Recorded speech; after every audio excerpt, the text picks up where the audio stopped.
Gak apa-apa, gak apa-apa.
Assalamualaikum warahmatullahi wabarakatuh. Salam sejahtera untuk kita semua. Salam cinta, tetap tebarkan cinta di mana-mana.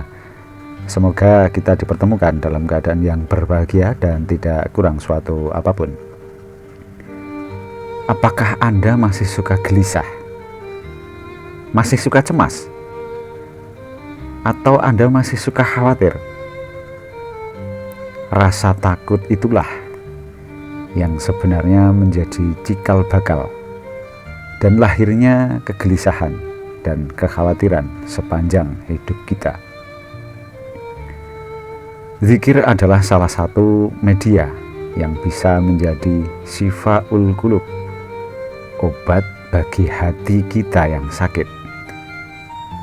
Yang menjadi persoalan adalah bahwa seringkali zikir itu dimaknai secara sempit.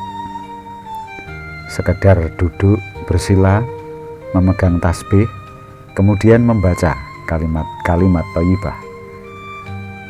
Padahal zikir itu sangat luas maknanya, sehingga hati kita ini bisa selalu terjaga, bisa selalu eling.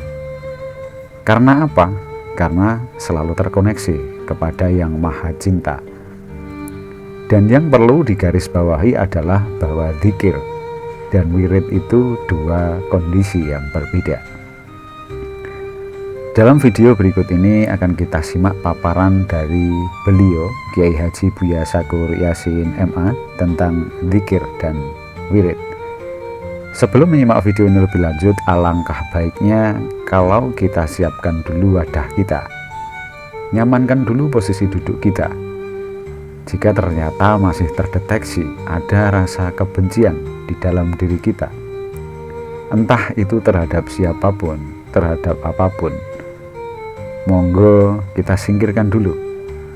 Berdamailah dengan semuanya, dengan keadaan, dengan diri kita sendiri, lebih-lebih berdamai dengan Tuhan. Selamat menyaksikan, semoga tercerahkan, dan semoga kita termasuk jiwa-jiwa yang terpilih untuk mendapatkan cipratan-cipratan kebijaksanaan, sehingga kita bisa menjalani sisa hidup kita dengan damai dan bahagia. Saya Tiras Cinta, respect untuk jenengan semuanya. Matur suwun. Wassalamualaikum warahmatullahi wabarakatuh. Rahayu. Semoga pertanyaan ini membawa manfaat buat diri saya pribadi. Saya Zulhilman, mahasiswa PDIU yang paling junior. Saya kebetulan mantan akuntan di perusahaan asing. Yang ingin saya tanyakan adalah, sering saya dengarkan pengajian yang mengutip firman Allah yang berbunyi, ala bidzikrillahi tatma'unnul qulub. Nah, dengan berdasarkan dalil tersebut, kami coba ingin agar hati kami tenang.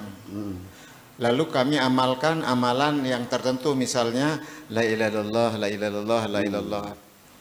Nah, sering kami amalkan kalimat tersebut, kemudian sering putus begitu. Tentunya putus gitu.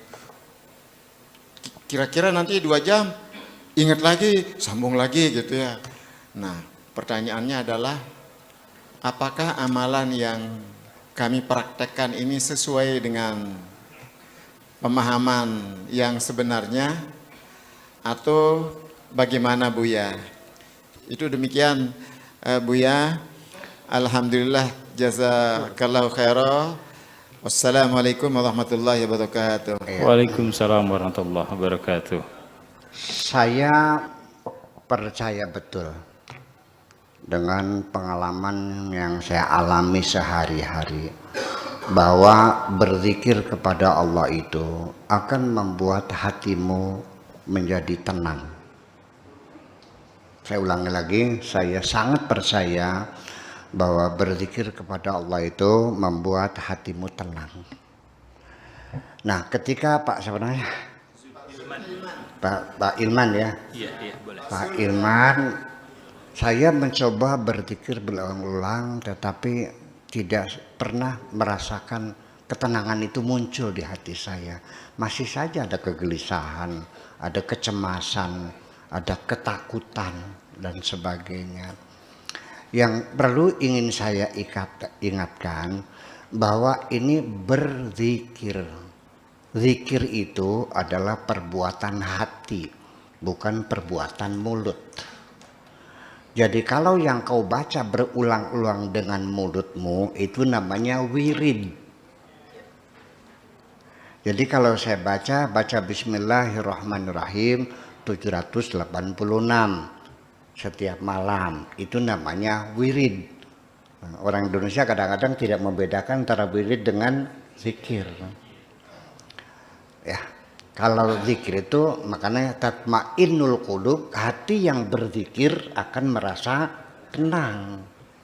Mulutnya berwirid, bilangannya sekian, selawat sekian ribu, itu namanya wirid. Nah, bagi saya bukan mengatakan wirid tidak penting, wirid penting juga. Minimal adalah mensugesti diri kita sendiri. Sampai berdoa pun katakan bahwa Allah, saya ingin punya suami yang setia, tidak perlu kaya. Ini kalau di YouTube itu di Suara Janda, di Kampung Janda, ada itu ya. Lihat nggak Bu? Saya tidak mencari lelaki yang kaya raya dan sempurna, tetapi yang penting asal setia dan kuat lama. YouTube ini. Pernah dengar nggak? Itu. Jadi artinya bahwa ketika kita mengatakan Allahumma ya Allah, mengatakan itu sebetulnya doa itu kan perbuatan hati kita. Ya, seperti kita niat sholat duhur, kita talafud bin niyah, itu hukumnya kan sunnah. Kenapa demikian? Karena akan mendorong konsentrasi kita. Usolli fardhu zuhri, hati kita mengatakan aku mau sholat duhur. Arba rokatin, hatinya mengatakan 4 rakaat. Mustaqbilal kiblati, hatinya mengatakan menghadap kiblat. Adaan sendirian lillahi ta'ala, kan seperti itu. Nah, kenapa jadi kita menjadi keliru? Yaitu kita ketika mengatakan Allahu Akbar, sebetulnya hati kita mengatakan Allah Maha Besar, betul nggak? Tetapi nyatanya mulut kita Allahu Akbar, hatinya usolli fardhu dhuhri. Tidak sejalan antara hati dengan ini. Jadi artinya kita talafud binnya itu untuk mensugesti. Self suggestion bisa terjadi, yaitu nggak usah datang ke psikiater metode sugesti, ya. Kita bisa mensugesti sendiri. Ya, ketika kita berwudu katakan wahai kepalaku, pikirkanlah kebesaran Tuhanmu. Ketika kita mengusap telinga kita, katakan wahai telingaku, dengarkan firman Tuhan. Ketika membasuh kaki, wahai kakiku, melangkah di jalan Tuhan. Masa setiap hari kita sugesti, anggota badan kita enggak nurut-nurut juga. Gajah saja didresur setiap hari, bisa main bola kok. Ya itulah karena kita membiarkan, kita perintahkan setiap hari. Nah, wirid itu sama saja mensugesti, yang berzikir hati, mulutnya wirid. Tapi banyak baca la ilaha illallah tapi hatinya tidak berbunyi. Nah itulah, itu pengertian zikir. Satu. Kemudian zikir itu dalam artian ketika membuat hati kita menjadi tenang dan nyaman, ala bidzikrillah tatmainnul qulub, itu artinya bukan sebatas menyebut, tapi kita merasakan kehadiran Tuhan yang menentukan segala-galanya, yang memberi makan aku, alaihi wa yut'imuni wa yasqini, dan ngasih minum aku, wa idza maritu fahuwa yashfin. Kalau aku sakit dia yang menyembuhkan, dia yang beri rezeki kepada aku. Ketika ketergantungan kita kepada Tuhan, kita baru merasa damai hati ini. Ketika kita bergantung kepada sesama manusia yang tidak bisa apa-apa, kita tidak bisa apa-apa. Ketika kita bergantung kepada yang bisa apa-apa, baru kita bisa apa-apa. Tergantung kepada siapa engkau bergantung. Kalau bergantung kepada Allah, akan damai hatimu. Terima kasih.